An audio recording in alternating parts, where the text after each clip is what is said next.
So, the topic for today that Spirit wanted to share with you is moments of aspiration. And so, what are moments of aspiration? Well, I think that's pretty self explanatory when you think of awe and inspiration and you combine the two. Aspiration is what you've got. And so, another term for this is divine sparkles or glimmers. And a ministerial student of mine recently referred to them as moments that take your breath away. And I thought that was really powerful. Moments of aspiration really take your breath away. There are those moments when you know and you know that you know. Now, I believe that Ernest Holmes, in his study of the world's religions, discovered the mystical roots, the belief in oneness, and our connection with it, and made them the foundation of the science of mind and spirit.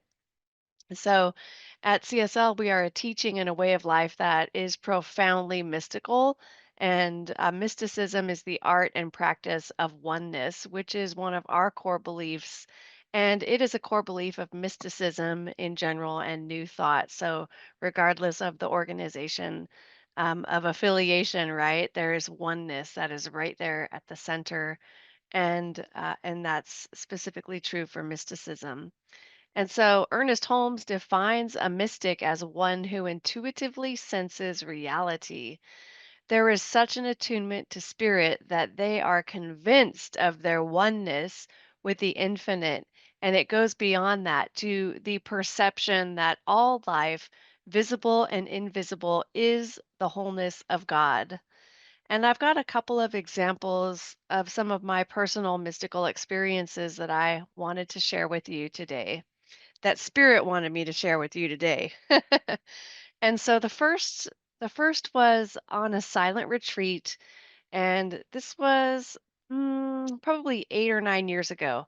And I was called to go on a week of silence with Adyashante, and he is a spiritual leader, teacher from the San Francisco Bay Area, who is now retired, I believe. But this retreat was at Asilomar in Pacific Grove, California. And on one of my breaks, I sat on the deck outside of the main lodge, which overlooks the ocean and is surrounded by oak trees.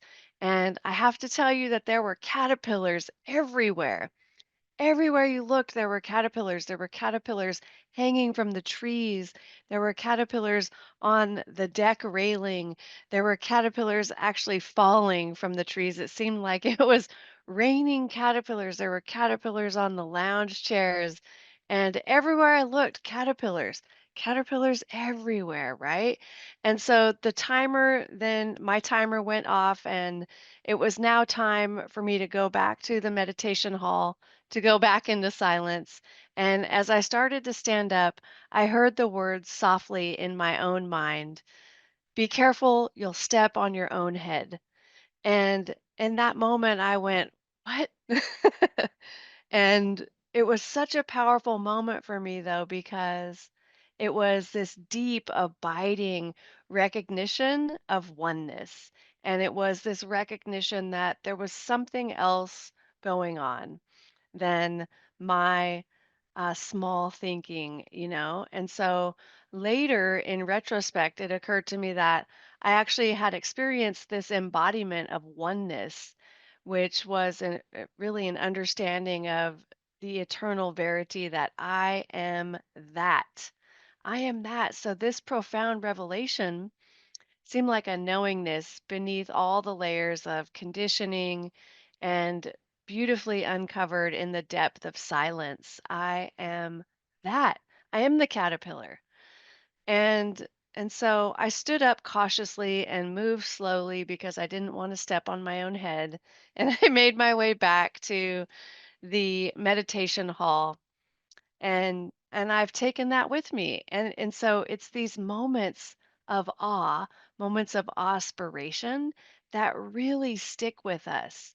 And I think it's so important for us to have access to these moments of aspiration that we can pull up when we need them, when we need to really remember the truth or really remember who and whose we are. You know, Howard Thurman calls them moments of high resolve.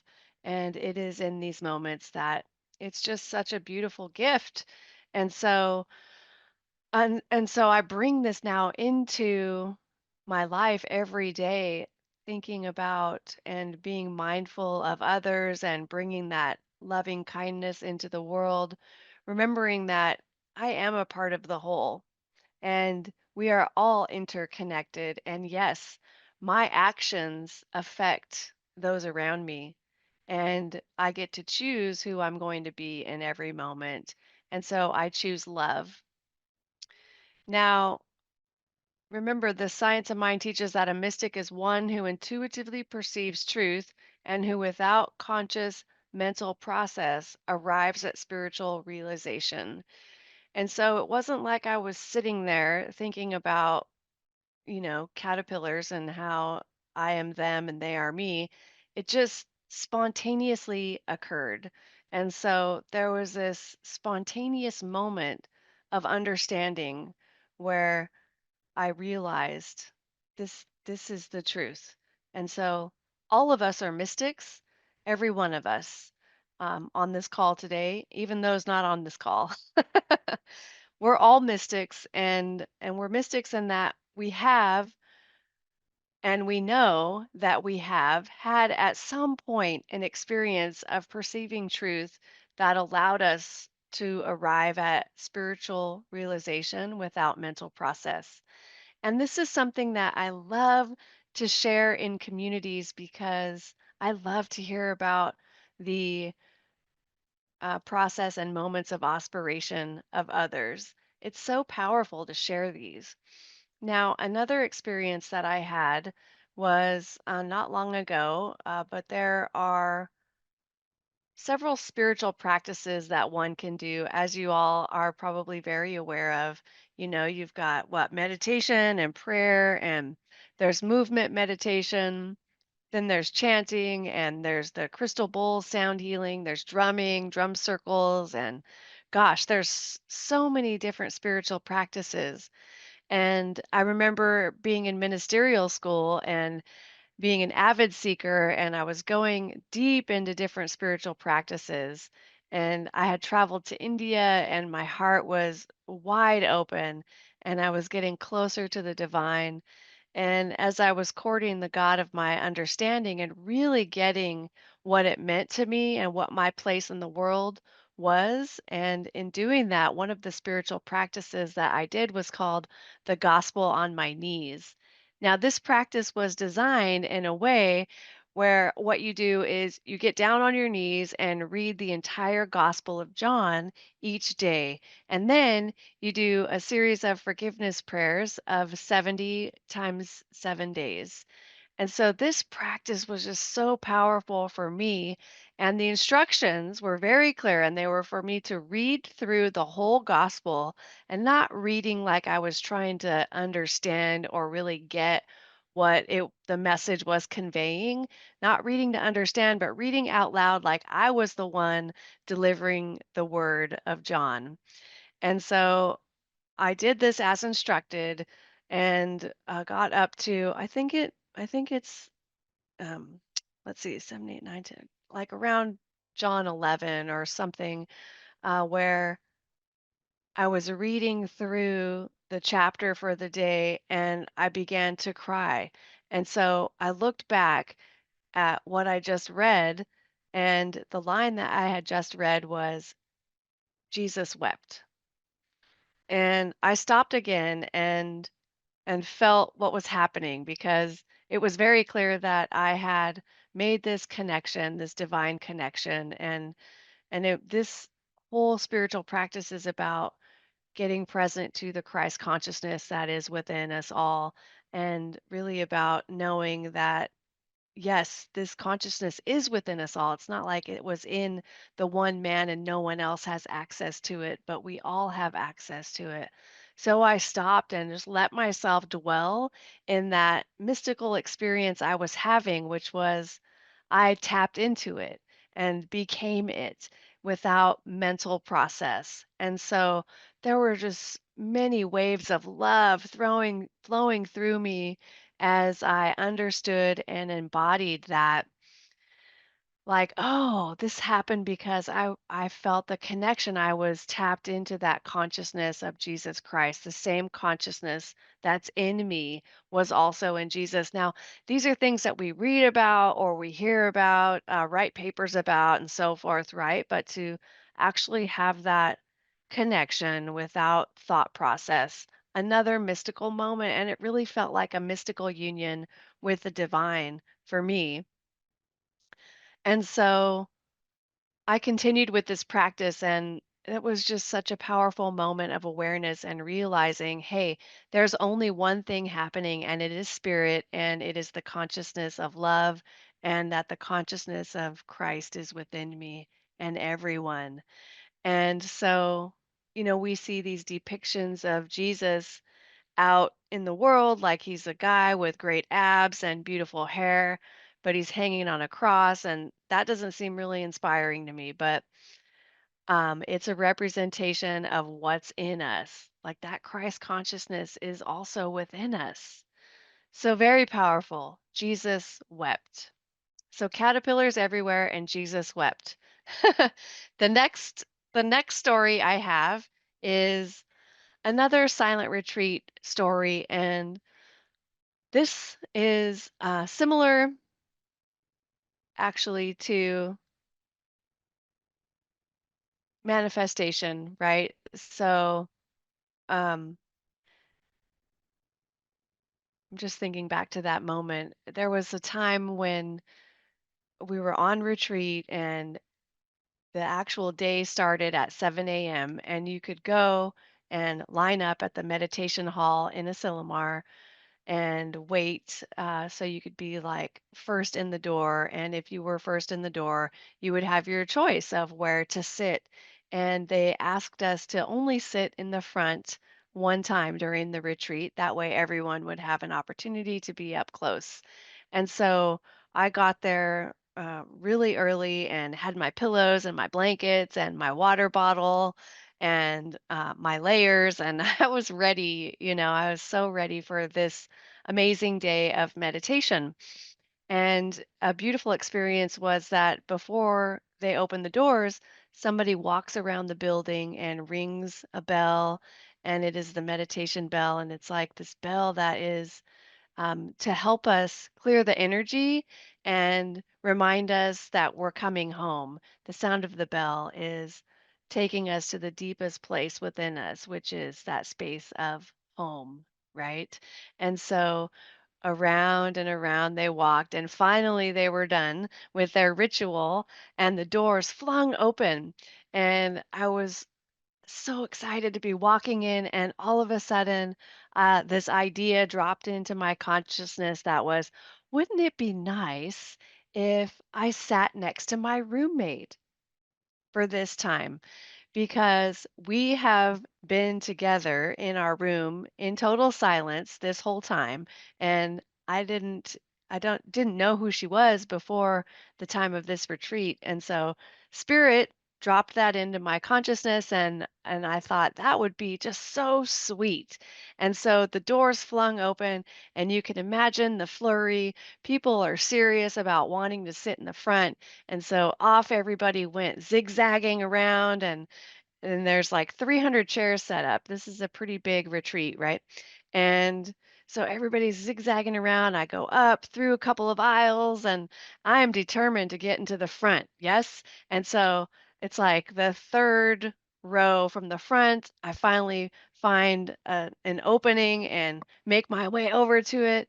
Got my stack of stuff, remember, so you can visualize me trying to get to the front of this meditation hall. I'm on a mission. And I get to my chair, and yay, I made it. And I'm just so filled with love and joy. And a part of our experience was to set our stuff down, and then you turn around and bow to the chair that you're about to sit on. And then you turn back toward the stage and bow to the stage as a respectful thing to do, and honoring that which is there and not there. And so then I turned around and sat down in my chair and I looked to my side and guess who I was sitting next to? Yes, my roommate. And so that again was a super powerful moment for me because the thought was, wow, like did this was like prearranged or something, and I remember later trying to analyze it because that's what we do, right? We're humans. We're going to analyze this stuff. So I was trying to analyze it and thinking, was I tapped into the divine and like I knew and it was guiding me to the space, or did I actually create that? And what I realized was it didn't matter. Like none of that mattered. What mattered was the sweetness of the moment and the sweetness of that connection and what got um, embodied in me in that moment, which was just such a sweet, like a God wink, when another experience of knowing something without logical understanding or without mental process, right? Something was happening and I couldn't quite explain it, but I liked it. I loved it and I thought it was really, really cool. And so that was amazing. And this all reminds me of the energy that is behind the realization step of spiritual mind treatment. So there's the 5 steps of treatment, and thank you, Dave. Dave mentioned that the steps of treatment are a little different for unity, and that the prayers kind of go all over, and the same is true. The learning for the 5 step treatment is so that we can really understand what the formula is, and then you may go out of order, but anyway, so I was reminded of the energy behind the realization step, which is it's like the affirmation step when and you know that and so that's also what I'm saying about a mystical experience and moments of aspiration. The moments where and you know that you know. And and so this reminded me there's a book called The Agony and the Ecstasy by Irving Stone. And in this book, the author was thinking of Michelangelo when he was sculpting David. And so um, he surmised that Michelangelo was trying to determine the most important moment of David's life. And obviously, David had many moments that were very important for him, specifically when he killed Goliath. And so ultimately, he believed that the most important moment in David's life was the moment that he knew he could kill Goliath, not when he actually killed him, but the moment he caught the idea that he could do it, and in that moment, it was done in consciousness. And so that was the most important moment, and the moment that Michelangelo captured in his sculpture of David. And so it's that moment in consciousness when it's done and it's like, it's done. And then everything after that realization is just the unfoldment of that moment in consciousness. So, if the life of God is the only life there is, and if I am the life of God, then my life must bear witness to the qualities that I'm realizing: health, vigor, vitality, wholeness, the energy of God active as me. So, I'm the one convincing myself of that, and I'm having a realization that it is so. So, can I be available to that? And it occurs to me that those moments of aspiration, while they seem like just moments, they're moments that actually expand into this vast eternal time frame, like because time doesn't exist in these moments, and they seem to be vast amounts of time, but it could be like 20 or 30 seconds, and so in those moments, what if those moments of realization of the eternality or the moments of embodying these spiritual principles that we read about and we're talking about and learning about, um, in those moments of realizing, that's when we get it, and then the rest is the unfoldment of that particular moment of aspiration. And so I love hearing about mystical moments experienced by others, and I know that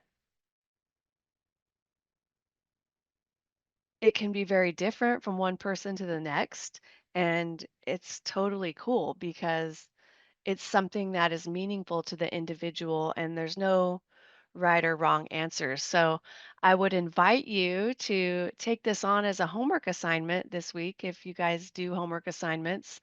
And that is, or maybe we'll have time for a little discussion after this. I'm not sure how that'll work, but I invite you to name a time when you intuitively sensed reality, a time where you had such an attunement to spirit that you were convinced of your oneness with the infinite.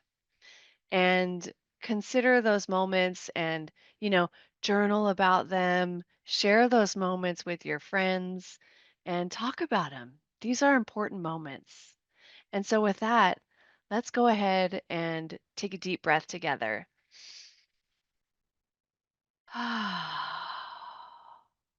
And another one.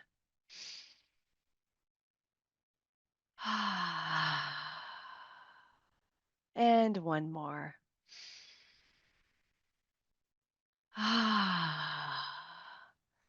And now we can go ahead and close our eyes. And please join me in returning to this beautiful, expansive space within. This is the space where I know and remember with every fiber of my being that spirit is all that there is. And it is here right now expressing itself magnificently in, through, and as each one of us. And this presence of love is so strong, it is so palpable that it has already shifted something within each of us.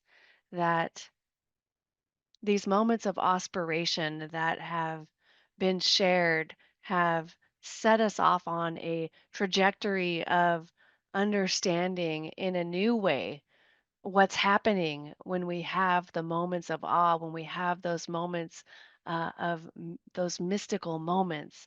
And in this moment of mysticism, something opens up within us. And I know that in this opening, there is more good exchange between our consciousness and the universe. And it's like a portal that can be entered.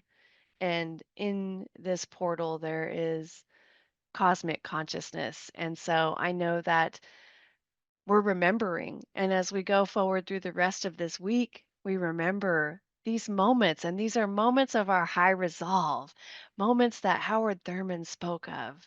And we can keep these fresh before us, not like we're chasing moments of high resolve, but remembering those moments and bringing those into every other moment throughout our day and remembering who and whose we are. And I'm so grateful for this. And I know this prayer is complete. I give thanks and release it into the creative and loving action of the law. And so it is.